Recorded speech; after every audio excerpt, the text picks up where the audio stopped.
बच्चों, welcome to our channel the winning edge. तो आज हमारा जो टॉपिक है, मैं हूं आपका शशांक। सबसे पहले तो मैं बता दूं कि आज आप ये सोच रहे होगे कि मैं क्यों ले रहा हूं, तो कोई नहीं, एक बार मुझसे भी पढ़ के देख लो कैसा लगता है आपको। तो देखो, सबसे पहले आज हम जो टेम्परेचर क्या होता है, एक टेम्परेचर सिंपल सा टॉपिक ले रहे हैं हम। तापमान यानी कि टेम्परेचर आपने सबसे मोस्ट कॉमनली कहाँ पे सुना है?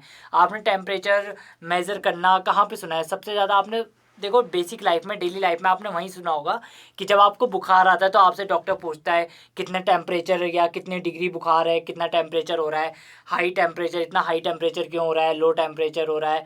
तो टेम्परेचर ही बेसिकली क्या है? टेम्परेचर एक सिंपल सी चीज़ है हमारी। टेम्परेचर क्या है? Temperature is a physical quantity that expresses hot and cold, यानी कि कितनी गर्मी है या कितनी ठंड है। तो ये हमारे क्या कौन बताता है? हमारा जो हमारे एक टेम्परेचर के बेसिस पे हम इसे मेज़र करते हैं। यानी कि जैसे कि आप गए, आप जैसे अभी देहरादून में हो, तो आपको ना देहरादून में ज़्यादा गर्मी नहीं लगेगी, ठंड है। लेकिन जैसे जैसे आप थोड़ा सा यूपी वाले एरिया में चले गए, वहाँ पे थोड़ी सी गर्मी बढ़ गई, तो आप क्या बोलोगे? टेम्परेचर बढ़ गया वहाँ पे, यानी कि वहाँ का टेम्परेचर क्या है? हाई है, और देहरादून का टेम्परेचर क्या है? लो है। सिमिलरली आप जैसे कि और ऊपर चले जाओगे, लद्दाख चले गए या केदारनाथ वगैरह, बद्रीनाथ की ट्रिप पे चले गए परिवार के साथ, वहाँ पे आपको ठंड लगी काफ़ी, तो आप क्या बोलोगे? वहाँ पे वहाँ का टेम्परेचर क्या है? बहुत कम है। यानी कि टेम्परेचर हमारी क्या है? एक फिजिकल क्वांटिटी है जो कि हमें बताता है कि कोई चीज़ कितनी गर्म है या कोई चीज़ कितनी ठंडी है। इतनी बात समझ में आ गई आपको कि टेम्परेचर हम काफ़ी चीज़ों में यूज़ करते हैं। जैसे कि हमने पानी का बॉइलिंग पॉइंट और मेल्टिंग पॉइंट निकालना है, किसी चीज़ का, पानी का ही नहीं, किसी भी चीज़ का। किसी की तबीयत जब ख़राब हो जाती है तब हम टेम्परेचर मेज़र करते हैं। इन्वायरमेंट का टेम्परेचर मेज़र करते हैं। वेदर का मतलब कि कैसा वेदर है उस पर भी डिपेंड करता है कि टेम्परेचर, उसका ह्यूमिडिटी कितनी है, ह्यूमिडिटी में भी टेम्परेचर, जितनी नमी होगी टेम्परेचर उतना लो होगा उस नेचर का या हाई होगा। तो टेम्परेचर की बहुत सारी वो है यूजेस हैं कि हम कहाँ कहाँ पे टेम्परेचर का यूज़ करते हैं और कैसे कैसे टेम्परेचर की जो डिग्री होती है वो किस प्रकार में यूज़ होती है, तो वही अभी हम पढ़ने वाले हैं। तो नेक्स्ट जो हमारा है आता है कि टेम्परेचर में जो टेम्परेचर मेज़र करने के लिए उपकरण बने हुए हैं, जैसे कि हमारा थर्मोमीटर होता है, जो आप बेसिकली सुनते होगे, डॉक्टर आपका थर्मोमीटर से ही बुखार चेक करता है। तो थर्मोमीटर्स कितने टाइप के होते हैं? तो सबसे पहले जो हमारा थर्मोमीटर आता है हमारे पास, सबसे पहले सेल्सियस स्केल वाला थर्मोमीटर है। तो सेल्सियस स्केल वाला थर्मोमीटर जो हमारा था, तो वो सबसे पहले किसने बनाया था? जो हमारे एक स्वीडिश एस्ट्रोनॉमर थे, एंड्रिस सेल्सियस उनका नाम था। तो क्या होता है ना, देखो, एंड्रिस सेल्सियस नाम था ना, तो पहले क्या होता था, जो भी साइंटिस्ट होते हैं ना, तो जो उनकी सरनेम होता है उसी के उस पे ना वो अपने जो टॉपिक होते हैं ना आगे बढ़ा देते हैं। जैसे सर इसाक न्यूटन थे, तो उसमें हमने क्या पढ़ते हैं? न्यूटन के लॉज पढ़ते हैं। ऐसे ही इन्होंने भी क्या करा, इनकी कास्ट थी सेल्सियस, तो इन्होंने भी क्या कर दिया? सेल्सियस, इसको इन्होंने भी जो थर्मोमीटर फाइंड आउट किया उसका नाम क्या लिख दिया? द सेल्सियस स्केल, अपने ही नाम पे उस थर्मोमीटर का नाम दे दिया। तो इन्होंने कब फाइंड आउट किया था इसे? 1742 में हमारा सेल्सियस स्केल आया था। सेल्सियस स्केल जो होता है उसमें जो हमारा वाटर होता है, क्योंकि वाटर हमारा सबसे मोस्ट कॉमनली यूज लिक्विड है, तो उसे ही हम यहाँ पे फॉर एग्जांपल लेंगे, सबको उसको मतलब रेफरेंस में, उसी के वाटर के ही रेफरेंस में बात करेंगे। तो उसमें जो हमारा वाटर होता है, तो उसका फ्रीजिंग पॉइंट इसमें इस सेल्सियस स्केल के अकॉर्डिंग 0 डिग्री सेल्सियस पे था। और उसका जो बॉइलिंग पॉइंट था, यानी कि जिस पे वो बॉयल होता था, भाप बनना, मतलब कि जैसे कि आप मान लो कि लिक्विड से इवेपोरेट हो जाएगा, गैसियस फॉर्म में बनने लग जाएगा, तो आपका वो बॉइलिंग टेम्परेचर कहलाता है। तो वो क्या था आपका? 100 डिग्री सेल्सियस था। इतनी बात समझ में आ गई आपका। और जो आपका वो होता है, क्या बोलते हैं, फ्रीजिंग पॉइंट, वो आपका क्या होता है? यानी कि फ्रीजिंग पॉइंट आपका होता है जब आपका लिक्विड सॉलिड फॉर्म में कन्वर्ट, यानी कि जब आपका बर्फ बनने लग जाएगा, वो क्या था आपका? 0 डिग्री सेल्सियस। उसके बाद जो हमारा दूसरा टाइप का थर्मोमीटर था, पहला हमने क्या पढ़ा? सेल्सियस वाला। दूसरा हमारा क्या था? फ़ारेनहाइट थर्मोमीटर आता है। तो फ़ारेनहाइट टेम्परेचर को कैसे हम, जो फ़ारेनहाइट टेम्परेचर का स्केल होता है उसमें जो हमारा 32 degrees as the freezing point, जैसे कि हमारा उसमें फ्रीजिंग पॉइंट कितना था?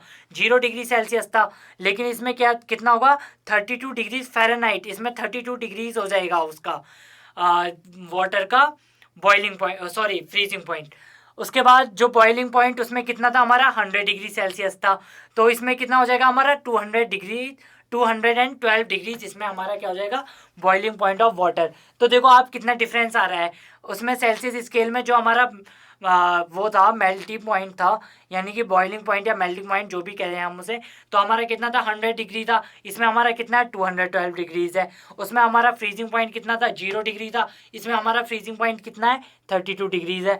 तो ये हमारा जो कॉमन सा डिफरेंस है ये हमारा फ़ारेनहाइट और उसमें किसमें था सेल्सियस, जो इससे पहले अभी हमने पढ़ा। अच्छा, जो हमारा इंडियन का सिस्टम है, इंडियन जो हमारा है, तो हम इंडिया में क्या यूज़ करते हैं, बेसिकली हम सेल्सियस को ही यूज़ करते हैं। और जो हमारा यूनाइटेड स्टेट्स है वहाँ पे कौन सा स्केल चलता है मोस्ट कॉमनली, वहाँ पे हम कौन सा स्केल यूज़ करते हैं, वहाँ पे हम फ़ारेनहाइट स्केल में टेम्परेचर को मेज़र करते हैं। जबकि इंडिया में टेम्परेचर को मेज़र करने के लिए डिग्री सेल्सियस का स्केल यूज़ किया जाता है। ठीक है, एक और स्केल हमारा आ जाता है केल्विन टेम्परेचर स्केल।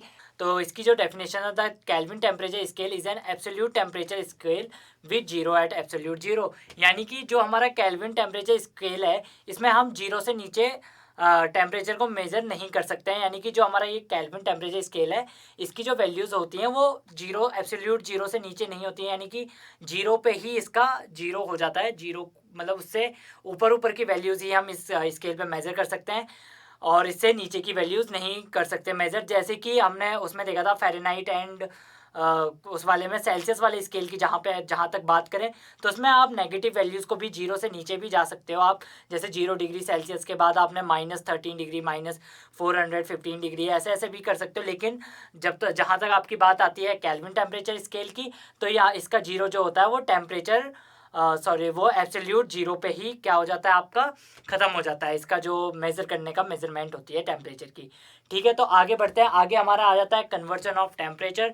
तो सबसे पहले हमारा आ जाता है कि हम सेल्सियस को फ़ारेनहाइट में कैसे कन्वर्ट करते हैं। तो सेल्सियस को फ़ारेनहाइट में कन्वर्ट करने के लिए जो हमारी सेल्सियस की वैल्यू दी गई होगी उसे 9.9/5 से मल्टीप्लाई करना है और उसमें 32 को प्लस कर देना है। क्योंकि आपने देखा होगा जो हमारा सेल्सियस स्केल था उसमें कितने का गैप आ रहा था। देखो, जब हमने बात की थी तो जो आपका 0 डिग्री सेल्सियस पे वाटर क्या हो रहा था हमारा वो हो रहा था ना, फ्रीज हो रहा था 0 डिग्री सेल्सियस पे।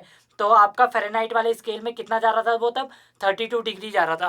तो ये 32 डिग्री जो हमने इसमें प्लस करा है ये उसी चीज़ के लिए प्लस हुआ है यहाँ पे, जो वो हमारा डिफरेंस आ रहा था। तो जब हम सेल्सियस को फ़ारेनहाइट में कन्वर्ट करेंगे तो कैसे करेंगे, 9/5 को सेल्सियस जो हमें गिवन टेम्परेचर होगा सेल्सियस में उसको हम 9/5 से मल्टीप्लाई कर देंगे और 32 को प्लस कर देंगे। ठीक इसका उल्टा करेंगे हम किसमें, जब आपको फ़ारेनहाइट टू, ये तो आपका क्या था सेल्सियस से, ये तो आपका सेल्सियस से फ़ारेनहाइट में कन्वर्ट करने के लिए मैंने आपको यहाँ पे बताया। यानी कि ये क्वेश्चन आ गया अलग, ये सेल्सियस से फ़ारेनहाइट में कन्वर्ट करने के लिए था आपका। अब आपको करना है फ़ारेनहाइट से सेल्सियस, तो क्या हो जाएगा ठीक इस फॉर्मूले का उल्टा हो जाएगा। यानी कि यहाँ पे तो आपको डिग्री एफ निकालनी थी, अब इसमें क्या करना है डिग्री सी यहाँ पे आ जाएगा और क्या हो जाएगा ये डिग्री एफ इसकी जगह चल जाएगा। तो क्या हो जाएगा ये डिग्री एफ में से हम क्या कर देंगे फ़ारेनहाइट में से 32 को पहले माइनस करेंगे और क्या कर देंगे मल्टीप्लाई किससे करेंगे, यहाँ पे 9/5 से करेंगे। तो इसका क्या हो जाएगा इसमें ठीक ऑपोजिट 5/9 से। तो यहाँ पे आपने देखा कि जब हमने सेल्सियस से फ़ारेनहाइट में कन्वर्ट करना था तो हम क्या करेंगे सेल्सियस में जो हमारा वो 32 डिग्रीज का डिफरेंस आ रहा था वो प्लस कर देंगे। लेकिन जब हमने फ़ारेनहाइट टू सेल्सियस करना है तो वही 32 डिग्रीज का पहले हम क्या करेंगे डिफरेंस को हटाएंगे और क्या करेंगे उसके बाद 5/9 से मल्टीप्लाई कर देंगे। ठीक है, चलो इसके बाद हम कुछ क्वेश्चंस कर लेते हैं इसके ऊपर ताकि इसे और अच्छे से समझ सकें। तो सबसे पहले हमारा है convert 30 degree Celsius to Fahrenheit. तो हमने क्या करना है 30 डिग्री सेल्सियस को फ़ारेनहाइट में कन्वर्ट करना है, जो कि हमारा फॉर्मूला था। तो क्या था हमारा फॉर्मूला था डिग्री एफ निकालने के लिए, हमारा फॉर्मूला जो था वो था 9/5 multiplied by degree Celsius plus 32। बस कुछ नहीं करना है आपको, सिंपल से इस फॉर्मूले में वैल्यूज़ पुट कर देनी है। तो सबसे पहले क्या करूँगा मैं 9/5 को ऐसी टीजी रहने दूंगा मल्टीप्लाई डिग्री सेल्सियस कितना दे रखा है मुझे 30 प्लस क्या करना है मुझे इसमें 32। अब मैं इसे सॉल्व करूँगा। ठीक है, तो सॉल्व करते हुए क्या आ जाएगा ये 5 × 5 6 30 9 6 54 प्लस 32। तो ये कितना हो जाएगा 70, यहाँ पे लिख देता हूँ मैं आप is equals to 76 degree Fahrenheit. ये आपका आंसर हो जाएगा। क्या करा आपने, हमने कुछ नहीं करा, आपको बस ये क्या करना था, डिग्री सेल्सियस की जो आपको गिवन वैल्यू होगी उसे वहाँ पे क्या रख देना है, डिग्री सेल्सियस की जगह पे रख देना है। फॉर्मूला आपको पता ही है कि 9/5 से मल्टीप्लाई करना है, और जो वो 32 होता है जो हमारे उसमें भी फ़ारेनहाइट स्केल में और उसमें सेल्सियस स्केल में जो डिफरेंस आ जाता है उसको क्या कर देना है, हमें इसमें प्लस कर देना है। चलिए और क्वेश्चन हम कर लेते हैं। यहाँ पे एक क्वेश्चन हमने सॉल्व कर लिया है, convert 98 degree Celsius to Fahrenheit. फिर से वही होगा हमारा, कुछ नहीं होगा, डिग्री फ़ारेनहाइट को क्या करेंगे हम 9/5 मल्टीप्लाई बाय कितने डिग्री सेल्सियस है यहाँ पे 98 डिग्री सेल्सियस को मल्टीप्लाई कर देंगे, प्लस कितना कर देंगे 32 डिग्रीज को। ठीक है, इसके बाद क्या करेंगे, इसे सॉल्व करेंगे, 98 और 9 को मल्टीप्लाई करेंगे तो कितना आ जाएगा हमारा 98, 9 8 जा 72, कैरी आ जाएगी आपकी 7, 9 9 जा 81 और 7 कितना हो जाता है आपका 88/5, प्लस करो इसे, ये आपका 32 आ जाएगा। अब आप क्या करोगे, इसे सॉल्व कर लोगे, आप इसका वो ले लोगे, एलसीएम ले लोगे तो 5 आ जाएगा आपका, इसका 882 आ जाएगा यहाँ पे, और 5 2 जा 10, 5 3 जा 15 और 1 16, तो आपका क्या आ जाएगा, ये 2 आ जाएगा यहाँ पे, 6 8 14 आ जाएगा, 8 1 9 10। तो आपका ये पॉइंट में आप इसे कन्वर्ट कर सकते हो, 5 2 जा 10 आ जाएगा, फिर आपका आ जाएगा 0, फिर 5 8 जा 40, 5 8 जा 40 के बाद क्या आ जाएगा आपका, और ये पॉइंट लगा के इतना फ़ारेनहाइट, ये आपका इसमें क्या हो जाएगा, आंसर हो जाएगा। तो सिंपल सा था, कुछ नहीं करा मैंने, पहले सॉल्व करा इसे, बाद में सिंपली जो आपकी फ्रैक्शनल में प्लस माइनस करना होता है वो यहाँ पे मैंने सिंपली आपको सॉल्व करके दिखा दिया। तो इसमें कुछ नहीं था, कन्वर्जन में हमने एक दो क्वेश्चन अभी हम कर लेते हैं प्रैक्टिस के लिए, ताकि और अच्छे से समझ में आ जाए।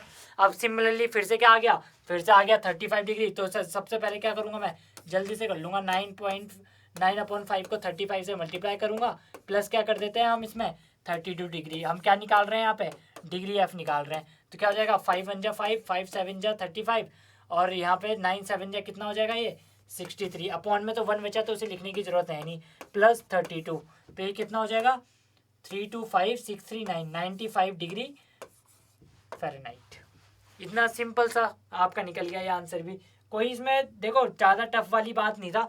बस आपको ये याद रखना है कि जब आप सेल्सियस को फ़ारेनहाइट में कन्वर्ट करोगे तब 32 प्लस होगा और 9/5 से मल्टीप्लाई होगा, और जब आप फ़ारेनहाइट टू सेल्सियस करोगे तो वो 32 माइनस होगा, और क्या हो जाएगा आपका 9/5 का उल्टा हो जाएगा, यानी कि 5/9 से मल्टीप्लाई होगा। चलो अब एक हम 65, इससे पहले वाला क्वेश्चन ये भी कर देते हैं। तो इस ये भी कुछ नहीं है आपका, 9/5 multiplied by 65 plus 32 degree F की हम यहाँ पे बात कर रहे हैं। ये क्या करोगे आप, काट दोगे, 5 1 जा 5, 5 13 जा, ये कितना होता है 117 प्लस 32 इसी क्वेश्चन कितना हो जाएगा 9 3 1 4 एंड 1 का ये 149 डिग्री फ़ारेनहाइट। ये आपका एक और आंसर आ जाएगा। इतनी बात समझ में आ गई आपको, ये भी बहुत सिंपल सा था। इसके बाद नेक्स्ट क्वेश्चन की तरफ बढ़ते हैं हम थोड़ा सा।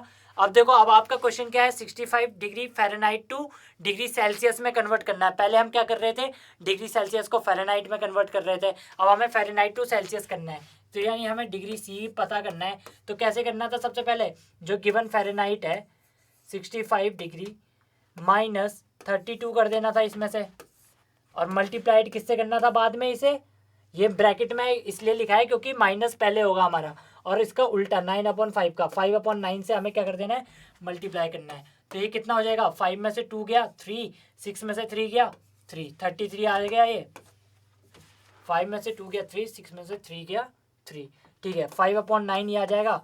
सिंपली आप इसे क्या करोगे, ये 3 से कट हो जाएगा, 3 3 जा 9, 11 जा, तो ये कितना आ जाएगा आपका 55/3। इसे आप और फर्दर सॉल्व कर लो तो कितना हो जाएगा, 3 1 जा 3 और 2 बचा, 3 8 जा 24, 18.333, ये ऐसे ही चलता रहेगा डिग्री सेल्सियस। ये आपका इसका आंसर हो जाएगा। ये 333 आगे हो जाएगा, तो मैंने 2 डेसिमल पॉइंट तक इसे छोड़ दिया, आप भी यहाँ तक छोड़ोगे तो आपका आंसर सही होगा। और क्वेश्चंस कर लेते हैं हम इसके एक दो। 81 डिग्री फ़ारेनहाइट टू सेल्सियस, तो क्या करेंगे इसमें भी हम, देखो सिंपल सा, कुछ नहीं करना आपको। डिग्री सेल्सियस में क्या करना था हमें, सबसे पहले जो हमें फ़ारेनहाइट में गिवन है उसमें से कितने को माइनस कर देना है, 32 को, और मल्टीप्लाइड किस में से कर देना है, 5/9 को। सिंपली कर दो आप, ये कितना बचेगा 9 बचेगा, यहाँ 4 49 इंटू क्या हो जाएगा ये 5/9। अब क्या करोगे आप मल्टीप्लाई कर दोगे, 5 9 जा कितना होता है 45, कैरी 4 5 4 जा 20 और 24/9। अब आप इसे डिवाइड कर दो, क्या हो जाएगा आपका 9 2 जा 18, 9 7 जा 63, 20 बचेगा, 9 2 जा 18 27, ये आपका 27.22 डिग्री सेल्सियस। ये भी ऐसे ही चलता रहेगा। इतनी बात समझ में आ गई आपको? अगर ये एक बार चेक भी कर लेते हैं हम, मैंने डिवाइड कहीं पे 9 2 जा 18, 6 9 7 जा 63, 2.0 9 2 जा 18, हाँ बिल्कुल आपका यही आंसर आएगा। तो इतनी बात समझ में आ गई आपको? इसमें 27.22 इसका आंसर है, कुछ नहीं करा था हमने, सिंपल सा वही सॉल्व करा था। एक और फाइनल हम क्वेश्चन कर लेते हैं, ये हमारा लास्ट क्वेश्चन है, आप और अच्छे से क्लियर हो जाएगा। डिग्री सेल्सियस हमें निकालना है, तो क्या करेंगे हम इसमें सिंपल सा 729 फ़ारेनहाइट में से कितना माइनस कर देंगे 32 को, इसे क्या करेंगे मल्टीप्लाई 5/9 से। अब क्या करेंगे, आप देखो 9 में से 2 गया कितना 7, 2 में से 3 गया कितना बचेगा 9, कैरी 1 7 में से गया 6, मल्टीप्लाइड बाय 5/9। अब ये 9 से डिवाइड हो रहा है तो आप देख लो, 9 7 जा 63 होता है, 67 नहीं 9 से तो नहीं हो रहा है। तो एक काम करते हैं, इसे हम पहले मल्टीप्लाई क्या पहले डिवाइड कर लेते हैं, मल्टीप्लाई कर लेते हैं पहले। 5 7 जा 35, कैरी 3 5 9 जा 40, 5 और 3 कितना हो गया 48, कैरी 4 5 6 जा 20 और 24, डिवाइडेड बाय क्या करना है हमें 9, 9 से डिवाइड कर दो इसे, तो ये कितना हो जाएगा 9 2 जा 18, 6 बचेगा 9 7 63, 5 बचेगा 9 6 जा 54, 1 बचेगा 0.1, फिर से 1 बचेगा 276.11 डिग्री सेल्सियस। तो आपको समझ में आ गया यहाँ पे कि क्या करा हमने, जब हमने फ़ारेनहाइट टू सेल्सियस में कन्वर्ट करना है तो जो हमारा 32 डिग्री सेल्सियस का जो फ़र्क आता है ना, वो पहले हमें फ़ारेनहाइट में से क्या कर देना है माइनस कर देना है, और उसे किससे मल्टीप्लाई करेंगे हम 5/9 से। ठीक उसके ऑपोजिट क्या हो जाएगा, जब हमें डिग्री सेल्सियस मतलब फ़ारेनहाइट को कन्वर्ट डिग्री सेल्सियस, अभी तो हमने फ़ारेनहाइट से सेल्सियस निकाला, जब हमने सेल्सियस से फ़ारेनहाइट निकालना है तो क्या करेंगे हम, जो हमारा 32 होगा ये प्लस हो जाएगा, लेकिन मल्टीप्लाई होगा पहले किससे 9/5 से। तो इतना था हमारा टेम्परेचर में, बहुत सिंपल सा टॉपिक था ये, तो ये आप समझ गए होगे। नेक्स्ट टॉपिक में मिलते हैं आपसे, तब तक के लिए अपना ख्याल रखिए, टाटा बाय बाय।